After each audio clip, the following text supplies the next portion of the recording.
గులాబ్ జామ్ ఎలా తయారు చేయాలో చూద్దామా? 2 కప్పులు గులాబ్ జామ్ పిండికి మనము సూప్ తయారు చేసుకుందాము. ముందుగా స్టవ్ పై కడాయి పెట్టుకొని 4 కప్పుల షుగర్ వేసుకోవాలి. అందులో 3:30 వాటర్ యాడ్ చేసుకొని ఇలాచి కూడా దంచి యాడ్ చేసుకోవాలి.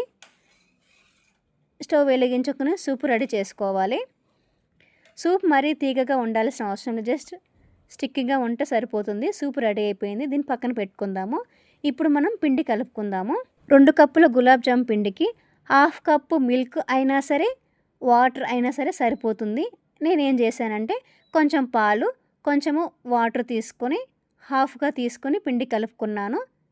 పిండి ఒక 5 మినిట్స్ అలాగే ఉండాలి. ఆ తర్వాత చిన్న చిన్న బాల్స్గా చుట్టుకోవాలి.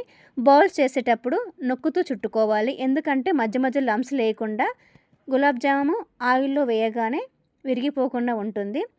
ఈలోపు మనము స్టవ్ పై కడాయి పెట్టుకొని ఆయిల్ హీట్ చేసుకోవాలి. హీట్ అయిన ఆయిల్లో ఒక్కొక్కటిగా వేసుకోవాలి. ఆ తర్వాత వీటిని స్పూన్తో అటు ఇటు తిప్పుకొని మనం ముందుగా రెడీ చేసి పెట్టుకున్న సూప్లో వేసుకుంటే గులాబ్ జామ్ రెడీ అయిపోతుంది. వీటిని ఒక 20 మినిట్స్ అలా మ్యాగ్నేట్ చేయాలి. ఆ తర్వాత గులాబ్ జామ్ బాగా రెడీ అయిపోతుంది.